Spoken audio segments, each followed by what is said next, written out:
Ministério da Cultura e Vale apresentam a 5ª edição do Flitabira.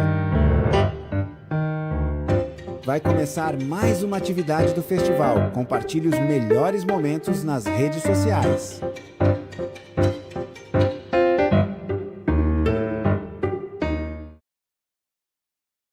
O vídeo a seguir possui recursos de legenda e libras. Apresenta cenas dinâmicas que registram diversas manifestações culturais de todas as regiões do Brasil, ambientado tanto nas ruas, nos palcos, como em grandes eventos e produções ou ambientes intimistas. O vídeo é plural, com agentes culturais de todas as idades, etnias, roupas e figurinos coloridos próprios de cada expressão cultural. A cultura é um dos mais preciosos instrumentos de democracia. É um canal de expressão plural que permite a convivência de diferentes vozes, histórias e visões de mundo. E por isso a cultura, tal qual a democracia, deve ser defendida e fortalecida. Essa é a função da Lei Rouanet, a principal política pública de incentivo à cultura brasileira. Com ela, perseguimos a missão de assegurar o acesso democrático à produção e à difusão cultural. Ao longo de mais de 3 décadas, a Rouanet permitiu que inúmeras iniciativas culturais, antes inviáveis, ganhassem o mundo. Revelou histórias, preservou tradições e transformou vidas. Lei Rouanet, há 33 anos tornando a cultura brasileira mais plural, acessível e democrática. Logos: Lei Rouanet, Ministério da Cultura, Governo do Brasil, do lado do povo brasileiro.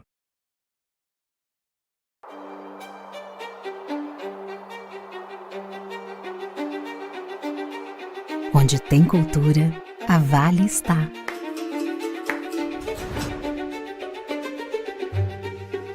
No poder criativo que nasce dos palcos, orquestras, das artes, das ruas e dos museus. Na valorização das diversas identidades brasileiras e na preservação de memórias. Onde toca um instrumento, um futuro desperta. Nas trocas de saberes, sonhos e oportunidades se concretizam.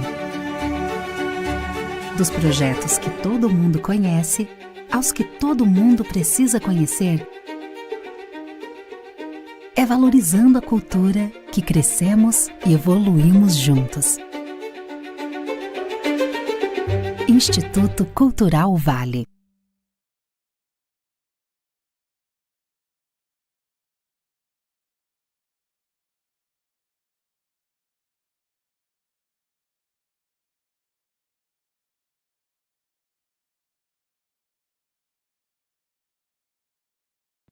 Tereza Cárdenas, Cláudia Flor da Maria, Marcelino Freire e Matheus Leitão. A roda de conversa acontece em um auditório com um grande palco. Ao fundo do palco, o cenário é composto por grandes banners em tons de roxo, rosa, amarelo, azul e laranja. Acima, lê-se 5º Flitabira. No canto direito está um grande telão que passa ao vivo a roda de conversa em questão, junto com os intérpretes de Libras. E no canto esquerdo estão as logomarcas das marcas patrocinadoras do evento. O palco possui uma longa mesa azul marinho e branca. Os convidados se assentam de trás dessa mesa. De frente ao lugar que cada um assenta, colado na mesa de frente para a plateia, há uma caixa transparente de acrílico que carrega os livros que cada um escreveu, bem como seus nomes.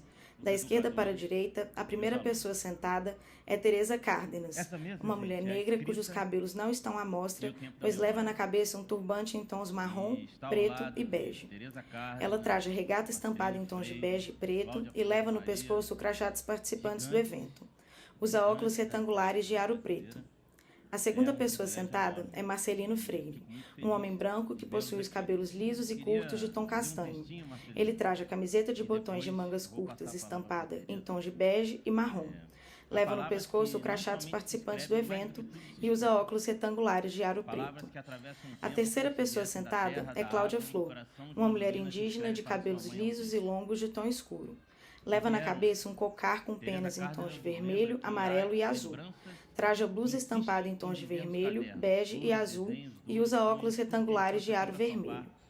A quarta e última pessoa sentada é Matheus Leitão, um homem branco de cabelos castanhos que lhe estão presos no alto da cabeça em um coque. Possui barba de mesmo tom. Ele traja camiseta de botões de mangas compridas branca. Eventualmente, ele coloca no rosto óculos redondos de aro preto para ler. No canto inferior direito do vídeo em questão estão do início ao fim os intérpretes de Libras. Estes se intercalam ao longo do vídeo entre diferentes mulheres e homens que trajam blusa preta. Eles traduzem simultaneamente tudo o que é falado. De tempos em tempos, a plateia é filmada e está cheia. No canto inferior direito do vídeo em questão, lê-se Quinto Fli Tabira. É espaço para escrita negra, indígena, popular, se erguendo como existência, porque o tempo da memória não é o tempo do relógio, é o tempo do corpo, da voz e daquilo que insiste em permanecer.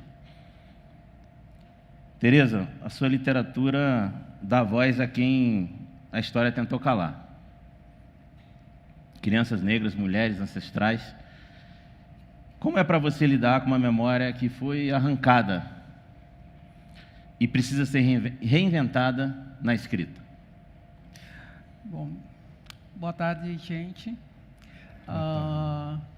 Primeiro vou exigir de vocês um exercício, né, de compreensão por meu portunhol, né? Então, vai ser um pouco esquisito, mas acho que vai dar para entender. Hoje eu estava pensando nessa mesa, né, e em lo que significa a memória para mim. Em minha literatura, em cada palavra. Eu sinto que a memória é essa força, né, que me arrastra à literatura. Quando eu olho no espelho, eu vejo a memória. Há muito pouco, minha sobrinha falava: tia, você cada vez mais se parece a sua mãe. Eu descubro em meu rosto as huellas de minha mãe, mas também em meus livros, em cada palavra escrita, como falava. É muito interessante porque quando uno começa, né, ao menos em meu começo, eu comecei a escrever coisas que eu lembrava, mas não com aquela certeza de lo que é a memória, aquela coisa importantíssima, aquela coisa necessária, né? Eu precisei falar de minha infância, eu precisei falar daquelas pessoas que eu conheci, eu precisei mostrar seus rostos. Depois vinha todo o demais, né? Eu sempre falo que a memória é como queira eu ou não, né? É essa força renovadora, esperançadora de resistência, de identidade, que me trouxe à literatura. Graças a isso, eu me reconheci negra. Graças a isso, as palavras brotaram de mim, porque eu estava todo o tempo. Eu era uma menina muito calada, né? Era uma menina feia, diziam. Era uma menina que não tinha essa memória linda, essa memória que me rehizo como mulher, como esta mulher que estou aqui agora, né? Que rebotei em los livros de Concepción Evaristo, por exemplo, quando era muito adolescente, ou Carolina Maria de Jesus, que foi uma das primeiras autoras negra que eu conheci aqui do Brasil, me hicieron esta mulher que sou. Então foi como essa coisa que hicimos antes de entrar aqui, não? Isso é como foi como isto. Você não está só, né? E estas palavras que você está lendo também são suas. Isso para mim é a memória. Não importa se é em Brasil, não importa em Costa Rica, não importa em Dominicana, não importa em Haiti. Não importa. São palavras minhas. E as minhas serão de outros. Foi muito lindo lo de hoje em la manhã, Você, sem saber, você fez agora algo que muito do povo Yoruba. Eu acho que em uma mesa ontem se falou disso, que é el oriki. El oriki é um linguagem sagrado, né? De alabança, mas também de identidade. É também falar da família, do linhagem, falar de onde você vem, né?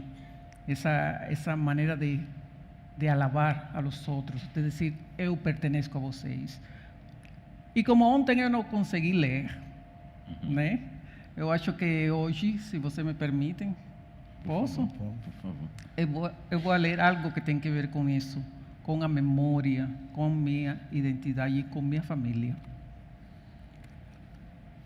Leo em portunhol ou em espanhol? Espanhol. ¿Van a entender? Sí.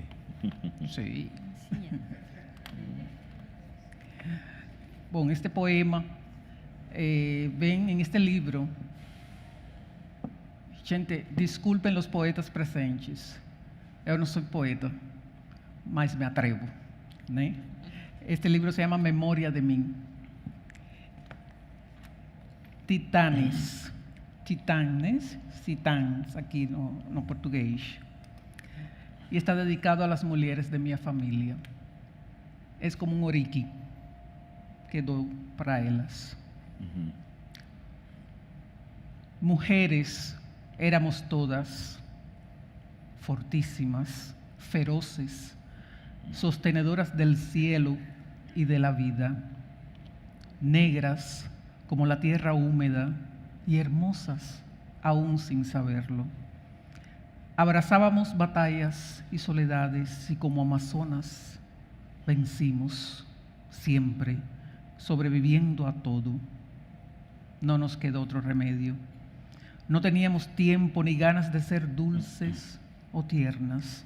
Nos aplastaban los días, las trampas cotidianas, el esfuerzo más allá de lo que podíamos entregar y ser. Los hombres se iban y los hijos tenían hambre. Algo debíamos hacer. Nadie recogió ni una sola de nuestras lágrimas. Nos las bebimos todas y así fuimos más fuertes. Éramos grandes en nuestras diminutas casas, con cruces de dolor y esperanzas.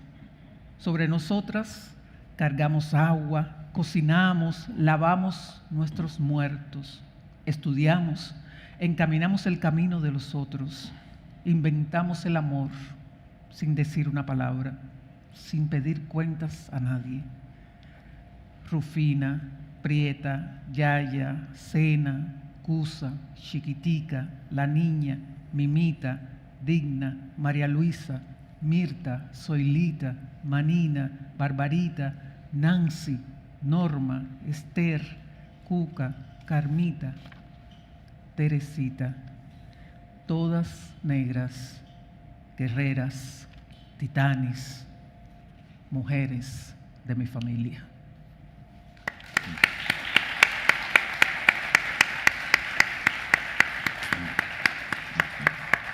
Para mim, isso é a memória. Lindo, lindo, Tereza. Eu, no outro festival de Araxá, eu fui com o Marcelino no carro. Dei a sorte de ficar 2h30 com ele na estrada, conversando sobre coisas, literatura mais profunda, mas também coisas do dia a dia, besterol, tudo que tinha para a gente falar. Desabafei com ele, ele desabafou comigo. E eu estava lendo Escalabra, que foi finalista do Prêmio Jabuti deste ano. Preste atenção nas forças invisíveis de uma história, o professor ensina. Tudo que está dito, escrito, tem camadas insuspeitas. A menina nem imaginava que tinha ela tanta palavra, ela que morava com a sua avó, só. Ouça a sua avó sempre, a terra é velha. A menina achava profundo, tão bonito o que estava conhecendo, por dentro daquilo que já conhecia a fundo, e voltava toda vez à casa do professor. Foi afiando a postura, soube de literatura, o valor da cultura, a agricultura caseira, quanta riqueza. Eu estava vendo a as redações hoje, Marcelino, e eu lembrei desse trecho do seu livro, porque você está falando justamente disso, dessa emoção que nós vivemos hoje aqui de manhã, dos professores com seus alunos, dos seus familiares, né? Vendo esses jovens escritores. Eu queria que você começasse por aí, falando da memória, mas falando também desse trecho tão bonito do livro. Boa noite. Boa noite. Olha, vocês não imaginam estar atravessando uma eletricidade para que uma energia muito bonita está aqui nessa mesa, com a Flor, com a Tereza, Mateus. Sempre me encontram, você e Bianca, e me abraçam, né? Sempre tem um abraço da chegada, um abraço da despedida. A gente vai ficando emocionado também, porque o festival vai chegando ali, né? Não digo no seu encerramento, no começo do próximo. E a gente vai ficando emocionado e agradecido por tudo que acontece. E o que aconteceu hoje de manhã. O que aconteceu hoje de manhã, eu digo sempre que escrever é organizar os sentimentos perdidos. Então, quando a gente assiste a algo como a gente assistiu hoje com aquelas crianças, professores e professoras, a gente lembra de um professor nosso, de uma professora nossa, e a gente pequeno naquele cenário, né? Coisa que a gente estava esquecido, que o mundo vai deixando ali adormecido em algum canto, e aquela energia volta. E aí eu lembrei da professora Ilza Cavalcante, a Miriam Leitão estava falando da redação ali no quadro de avisos, o Afonso falando do cofre. Por quê? Porque esses sentimentos estavam em algum lugar e partilhado, esse sentimento volta à tona, né? Essa memória volta à tona. Então, escrever é de alguma forma recuperar esses sentimentos perdidos, ou organizá-los de alguma maneira. Eu digo que todo escritor e escritora tem uma casa abandonada dentro de si, e essa casa abandonada, de quando em quando a gente vai visitar e diz: nossa, como esse lugar está abandonado, como que eu vou jogar um pouco de ar, abrir as janelas e compreender isso que está abandonado dentro da gente. E isso aí, de alguma forma, são as palavras que vão tocando esse lugar e voltando a esse lugar, a essa casa abandonada. Porque quando a gente começa a escrever, eu digo sempre que a técnica da escrita é a técnica da sobrevivência, é uma técnica da sobrevivência. De quê? Da sobrevivência desses sentimentos. Quando a gente está escrevendo, a gente também não sabe muito bem como que essas palavras serão convocadas, não é? E elas começam a nos ajudar e a nos socorrer. E a gente vai encontrando uma técnica de sobreviver também a esse jogo e de sobreviver a esse mundo, porque quando a gente acorda, o mundo está todo contra a gente. Mas quando a gente está fabulando ou tentando encontrar um poema, escrever um conto, é uma luta que a gente está ali com aquela palavra, para que aquela palavra toque de novo. Era o que o Cortázar dizia lindamente, que a gente, quando escreve, dá um beijo no tempo e volta com notícias de lá, né? Então, a gente vai dar esse beijo no tempo, vai encontrar outras pessoas. E essas forças são muito invisíveis, a gente tem que ficar muito atento às forças invisíveis de um texto, né? Um texto não é só escrito com palavra, um texto é escrito com outras mobilizações, sonoridades, né? Com outros ritmos, com outros silêncios, muitos mortos ao redor da gente, mortos que a gente viu que acabaram de morrer agora numa chacina, não é? Numa tragédia. Esses mortos, de alguma forma, vão interferir na nossa escrita e naquilo que a gente vai colocar no papel. Então, escrever é o tempo inteiro a mobilização dessa energia. Eu confesso a você que eu nunca adulo um conto. O que é adular um conto? Quando eu começo a escrever um conto e aquele conto não vai, aquelas palavras estão sem energia, eu estou com muita consciência delas, não é? Ou com muita técnica engessada daquilo. Aí eu procuro essa técnica de sobreviver às provocações que essas palavras vão me dando, né? Por isso que eu falo dessas forças invisíveis do texto. Eu falo com minha mãe o tempo inteiro quando eu estou escrevendo, com as minhas tias. Eu escrevo por dois motivos, já falei em várias entrevistas. Escrevo para me vingar e escrevo para dar vida às pessoas que já me deixaram, dar vida de novo. Eu já disse também, e repito, o que eu tenho mais saudade é da voz da minha mãe. A voz da minha mãe pela casa: ô menino, ô meu Deus, ô meu Jesus, ô minha mãe cantando Luiz Gonzaga, né? Então, meu pai pouco me chamava de Marcelino, era só ei, oi, ei, ei, um aboio, né? Um tangimento. Então, quando eu escrevo, eu quero recuperar essa conversa. E essa conversa é uma conversa além, é uma conversa que não está só nas palavras, mas na energia que a gente tem que perceber dentro dessas palavras.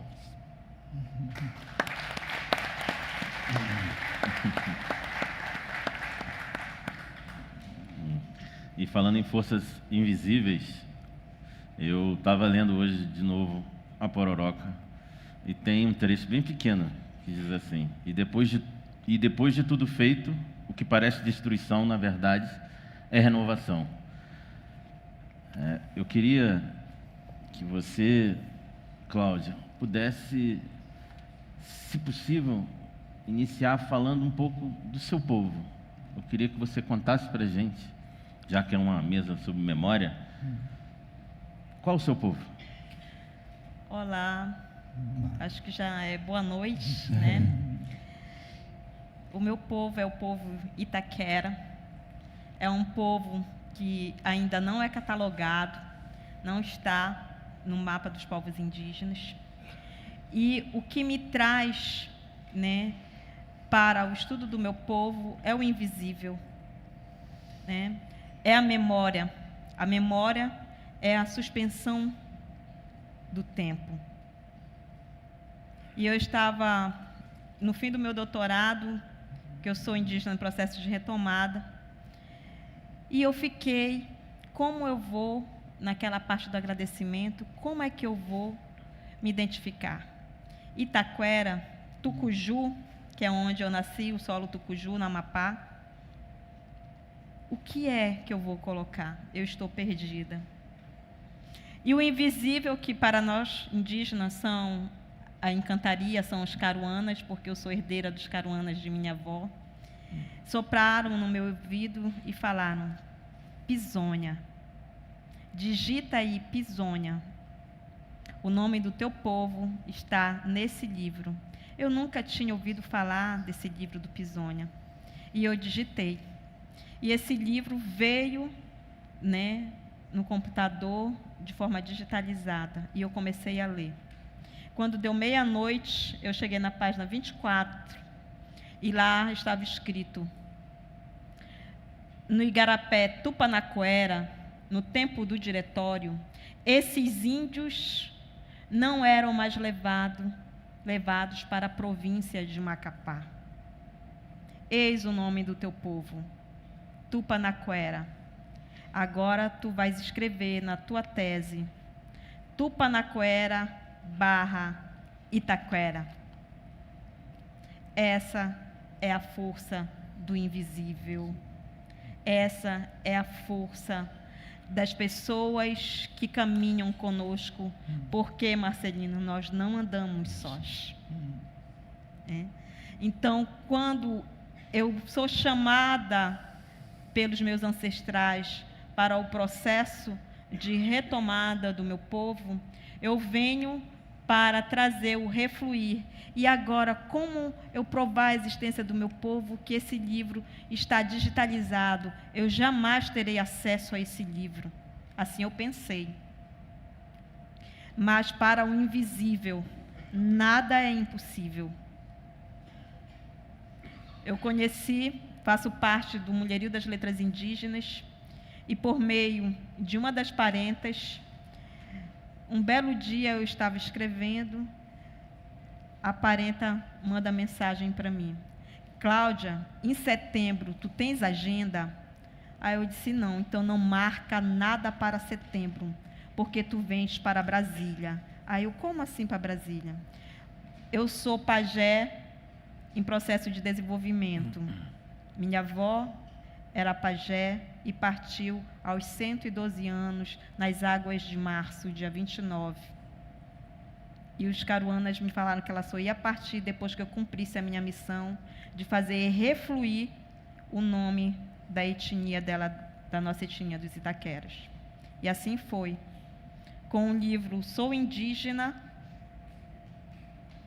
ela partiu, quando ele foi publicado. E o nome dos Itaqueras ficaram conhecido por meio da literatura em todo o território nacional. E no dia 23 de setembro, eu fui chamada a Brasília para o primeiro encontro dos pajés. E também, nesse dia, o Senado, a Biblioteca do Senado Federal, me autorizou entrar no cofre da Biblioteca do Senado para eu ter contato com o livro. E ali, os meus ancestrais conversaram conosco, com toda a equipe que estava lá. Eu me emociono porque ali eu posso provar, porque o mundo dos homens exige que tudo a gente prove no papel, até mesmo a nossa existência. E agora eu posso provar que sim, o povo Itaquera sobreviveu ao genocídio, ao massacre da colonização. Nós estamos vivos dentro da Amazônia, dentro do território das terras marajoaras e dentro do território do estado do Amapá, antigo Grão-Pará. E junto com o meu povo virá à tona também outros povos indígenas que estão ainda esquecidos, silenciados. Então, eu sei que a minha missão é muito grande e difícil, mas não é só minha, são de nações indígenas que estão adormecidas dentro da Amazônia. E eu creio que daqui com o tempo, daqui com os anos, o mapeamento de novas etnias indígenas no território brasileiro virá desse livro chamado Pisônia, porque a retomada, ela é ancestral e ela está não mais por vir, ela já está aqui entre nós. E eu tive, a graça de ter, ainda lá no dia 23, o apoio da Biblioteca do Senado Federal, que eles vão republicar esse livro, com o apoio do governo federal. Então, eu tenho muito orgulho hoje de dizer que esse governo, que é o governo, que olha para as minorias, que ainda há esperança, sim. E é ela que me move no meu processo de reconhecimento do meu povo, do nosso povo e de outras nações indígenas. O que parecia destruição, Mateus, na verdade, é renovação.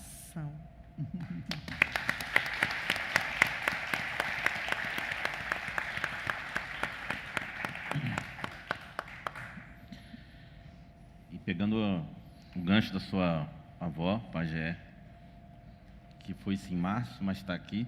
Sim. Eu queria... Você sabe, Tereza, eu estou traindo você com você mesma, porque com quem nos viu em Paracatu, ano passado, sabe que tanto que eu amo esse livro, Cartas para Minha Mãe. Mas agora eu estou apaixonado por esse livro, da Tereza, que eu sei, Cachorro Velho, que saiu depois, mas ainda assim eu queria ler esse trecho. Já em março, as flores só faltam saltar a nossos pés quando olhamos para elas, mas você não está. Sem saber como, meus cadernos estão cheios de palavras, números, frases, lembranças, desenhos. Desenhos de uma menina de mãos dadas com a mãe, de papai e mamãe se beijando, de estrelas nos olhos de mamãe brincando entre as nuvens. Imagens de sonho em meus cadernos, todas suas, em todas você. Já que a gente está numa mesa sobre memória, Tereza, e você já leu esse trecho tão bonito, eu queria que você aprofundasse, se possível, passando um pouco por esse trecho aqui, porque eu sei da importância desse livro para você, das conversas que nós já tivemos, mas eu queria que você, nesse espírito de esperança, apontasse para frente, até dos seus novos trabalhos, mas talvez saindo desse local aqui. É muito interessante porque esse foi o início, né? Motivada por essa força do invisível, da memória, o início de meu caminho na literatura. Esse foi Cartas a Minha Mãe, o primeiro livro que eu escrevi na vida, sem saber, né? Eu sempre falo que eu não sabia o que estava fazendo, mas o livro e os personagens, né, me foram levando e fizemos entre todos uma comunhão espiritual. Sempre falo que a literatura também é um fato espiritual. E foi bem difícil, porque era mostrar-me frente a esse espelho, onde os demais, como falei antes, falavam que eu era feia. Então, eu encontrei esse caminho para começar a tirar tudo isso de mim, né? Havia tanta coisa que eu estava interessado em falar, havia tanto que eu nunca havia escutado, né? Nesse livro não somente está a discriminação racial, o racismo, a morte, né, de uma mãe, também está a menstruação, né, como um fato tão natural, sin embargo, não havia anteriormente em nenhum livro se havia tocado esse tema, né? As relações interraciais, o éxodo, a prostituição, né? Aí muita gente fala que é um livro muito pesado, é curto e pesado, né? Mas, bom, foi assim, né? Foi um livro em que eu consegui fazer esse exorcismo, né, de assuntos que me tinham em essa preocupação. Aparecem rostos negros protagonizando histórias que hasta esse momento não era, você não conseguia encontrar na literatura para crianças e jovens em Cuba. Uma família negra, uma família feminina negra como a minha. Em cada um desses personagens você consegue ver o reflexo de qualquer pessoa de minha família. E foi muito interessante trabalhar esse livro, sobretudo no fato que, ao final, eu sempre falo disso, o personagem principal não tem nome, né? E foi uma surpresa, né? Eu pensei, estou tão concentrado em todo o demais que eu não consegui, né, pensar detenidamente em dar como é possível fazer uma história onde o personagem não tem nome, né? Mas era como o personagem falava que não importava, né? Que não era necessário. E depois, no tempo, em la leitura que fazem a gente desse livro, me di conta que era verdade, não importava. Esse personagem tem tanta conexão com tantas crianças, com tantas meninas, não somente negras. Foi algo muito interessante também para mim, né? Muitas meninas brancas, chinas, de todas as partes do mundo, né? Foi muito interessante. Depois de ali, eu pensei, bom, o que escrevo agora? Porque foi meu começo, né? Um começo onde, sem eu saber o que estava fazendo, ganhei prêmios. E isso já eu consigo ganhar prêmios escrevendo, mas isso me exigia, né, uma responsabilidade maior, né? Que escrevo a partir de aí, né? Então, bom, foi um tempo de não fazer muita coisa, né? Somente pensar. E vino de novo em meu resgate a memória. Quando eu era criança, uma descendente de escravizados me chamava Macucupé, né? Tocava minha cabeça, falava Macucupé, leria o homem ou Macucupé. E eu nem sabia o que significava aquilo. Mas eu acho que era também essa coisa não tão invisível, e sim que vinha do mundo ancestral meu. Ainda bem que quando você não conhece, gente, é maravilhoso. Quando você não conhece, você está tocado por isso, né? Eu sempre falo que nós somos como mensageiros, que temos essa missão. Eu lembro meu primeiro viagem fora de Cuba, eu fui à África, eu fui à Sudáfrica, né? E lá fui tocada, fui vista por África, incrível, né? Fui identificada por minha mãe, por África, fui identificada. E acho que isso, para mim, foi tão importante. De pronto, tudo se aclarou em minha mente e é isto o que eu tenho que fazer, é esta a minha missão de vida, né? Então, eu comecei a lembrar todo o que eu experimentava quando criança. Minha mãe me levava às festas de orixás, né? E eu gostava muito do cheiro das flores, da comida, a gente cantando, bailando, tanta essa energia também me abraçou. O som dos tambores, né? E escutar, por exemplo, ontem se falou de Oxum, né? E eu lembrava agora um canto do Oxum. Querem ouvir? Ite were were ita osuo, ite were were, ite were were ita osuo, ite were were ita iya, oshakiniwa ita osum, cheque cheque ita iya, ite were were. Gente, essa energia, né? Essa energia que vibrava em esses espaços, né? É real.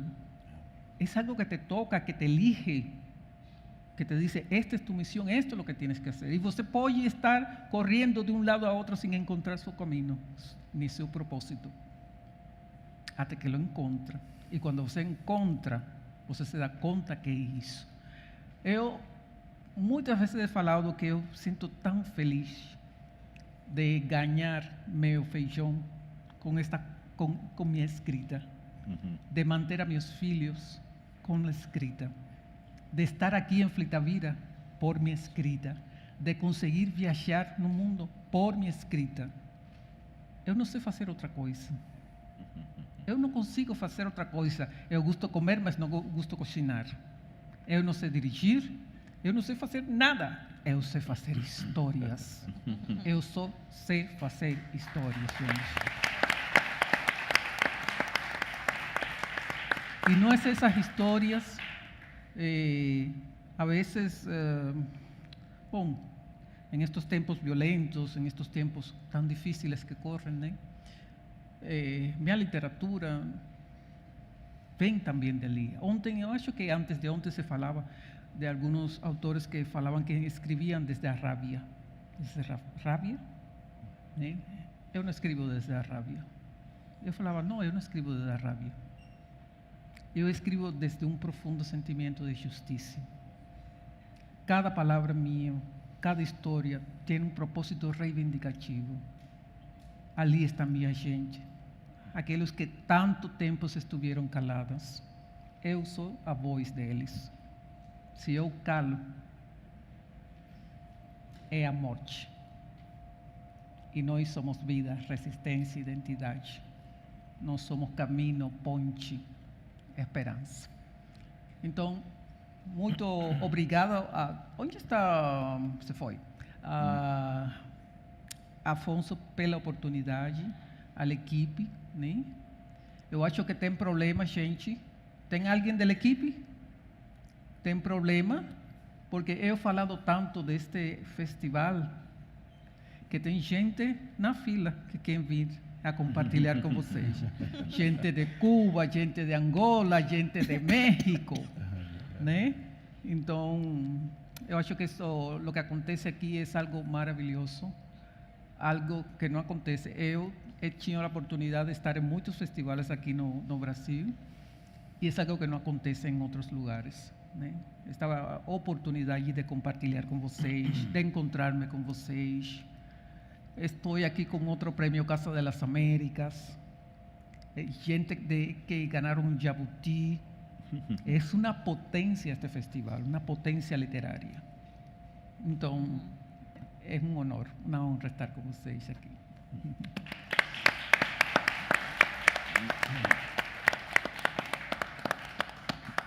Marcelino, eu achei tão bonito você falar que você sente mais falta é a voz da sua mãe. Eu tenho o privilégio de ter minha mãe aqui, ó, na segunda fila.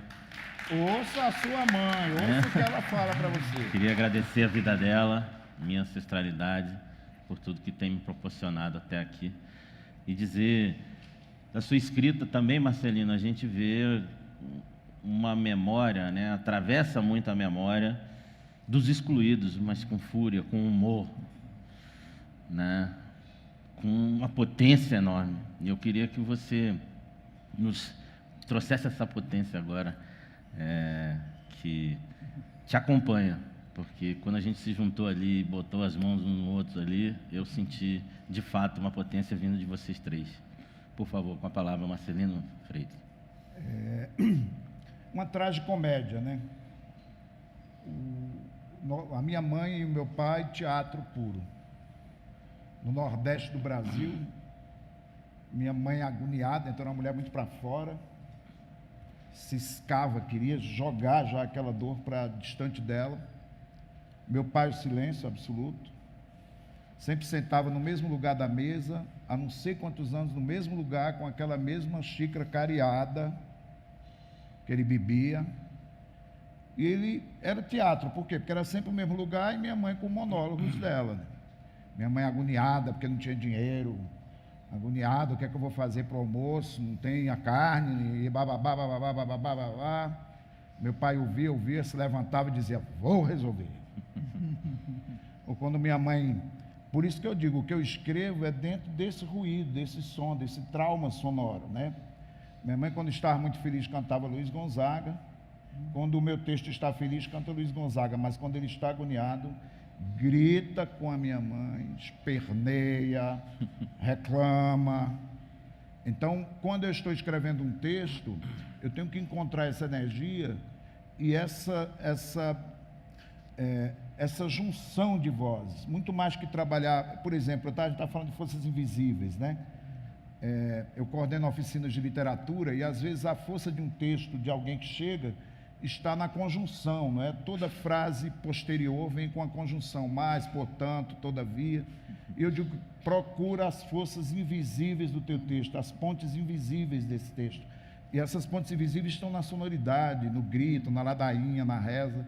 Então, quando eu estou escrevendo, eu fico procurando essa reza, essa ladainha da minha mãe, né? Eu queria dar um exemplo, que tem muito a ver com o que aconteceu no Rio de Janeiro agora.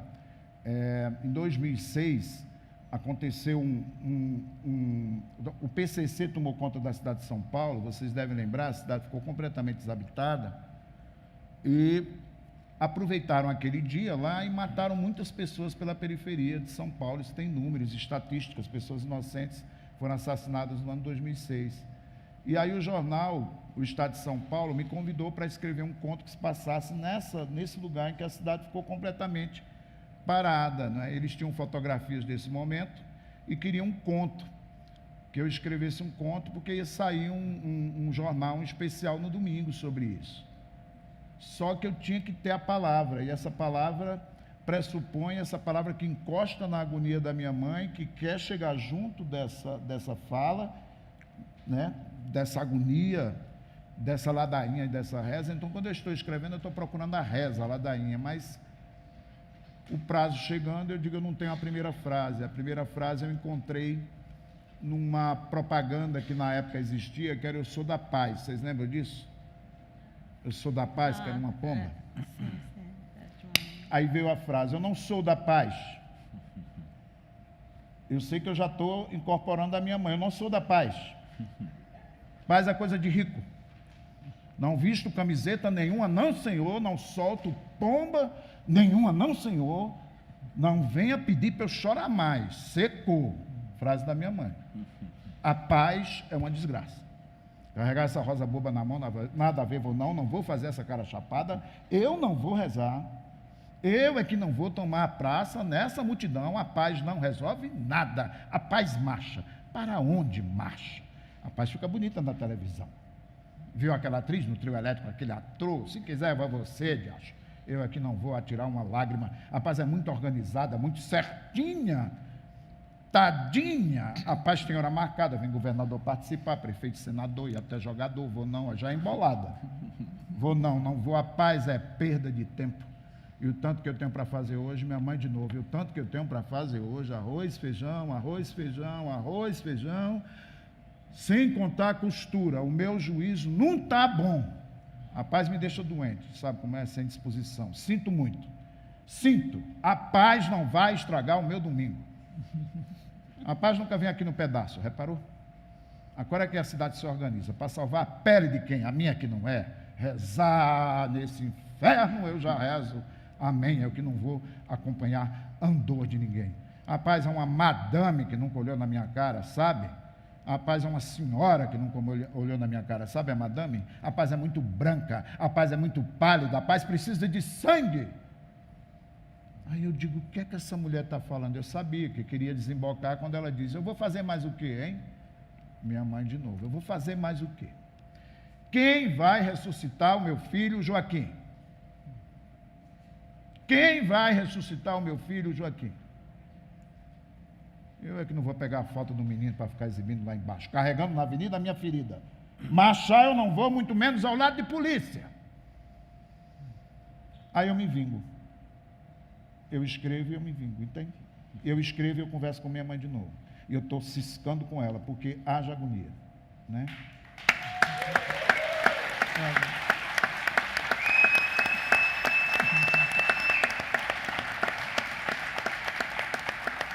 Toda vez que acontece uma tragédia como a do Rio de Janeiro, esse texto viraliza, porque esse texto é interpretado pela Maruna Costa há muitos anos. Esse texto é de 2006, foi publicado em 2008 em livro.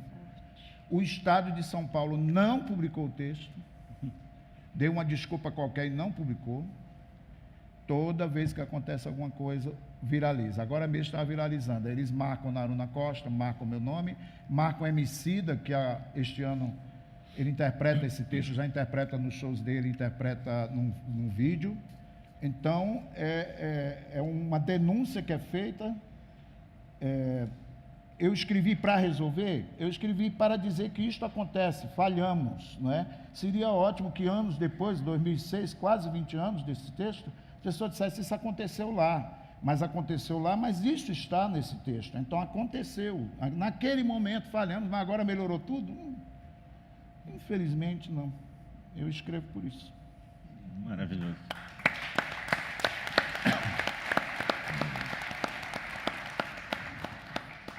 Cláudia Flor de Maria, nome bonito. Quando você estava falando, sua fala se conectou rapidamente com Ayrton Souza na mesa anterior.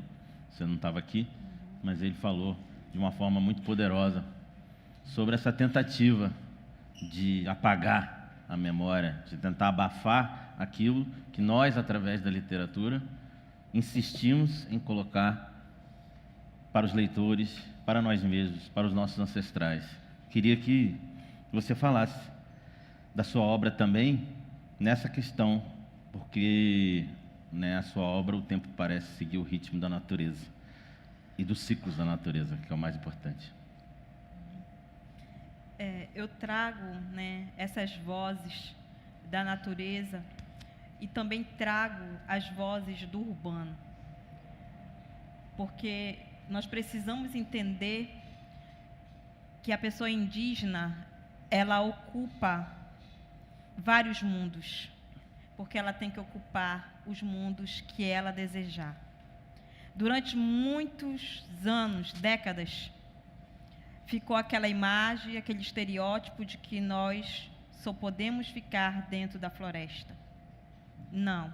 Nós ocupamos a floresta, nós ocupamos os centros urbanos, nós somos médicos, doutores, advogados, professores. E é importante que a sociedade brasileira entenda isso. E é importante que o próprio indígena, que nasceu no contexto urbano como eu, em razão desse processo forçado que a minha mãe veio do território na década de 60 para a cidade de Macapá, analfabeta para o mundo do homem branco, mas para o nosso mundo indígena ribeirinho de uma sabedoria muito grande. E ela sempre me ensinou junto com a minha avó. Olha só, não baixa a cabeça, porque se tu baixares a cabeça, eles irão te degolar. Olha só, presta atenção. Tu não anda só. Olha só, presta atenção. Tu não anda só. Tu andas com o curupira, com o iara, com a mãe d'água, com a cobra grande. Mas toma cuidado, porque o homem da cidade vai dizer que vai te levar para estudar. Oh, não, tu vai ser mais uma menina tirada daqui do Itacoera para reparar o filho dele e o filho dela. E quando chegar a noite, toma cuidado, porque o marido dela pode ir lá no teu quarto e querer te pegar. E quando acontecer isso, minha filha, é hora de voltar. Mas minha mãe disse não. Para a miséria eu não volto. Para a roupa doada que veio da cidade, que a filha da patroa não quis mais, eu não quero mais vestir. Minha filha, presta atenção. Eu quero te ver um dia, doutora. Não essa doutora que o homem da cidade diz que é importante, mas a doutora da guarda dos nossos rios. Olha, menina, essazinha aí, essazinha, herdou meus caruanas. Isso aí, menina, isso aí é menina perigosa, é menina desobediente. Ela já nasceu com cabelo branco. Toma cuidado com ela, porque essa aí, menina, puxou a mim. Ela não vai deixar, não, ninguém a degolar. Olha, menina, não baixa a cabeça, porque senão eles irão te degolar. Ensinamentos de minha avó e de minha mãe, chefinha Laide e Mariquinha, Flor de Maria, porque o nome Flor de Maria foi dado pelos meus encantados, porque eu não ando só. Porque eu não ando só. Porque nós não andamos sozinhos. Gratidão. A escrita e o tempo da memória. Tereza Cárdenas, Marcelino Freire, Cláudia Flor de Maria. Obrigado, gente.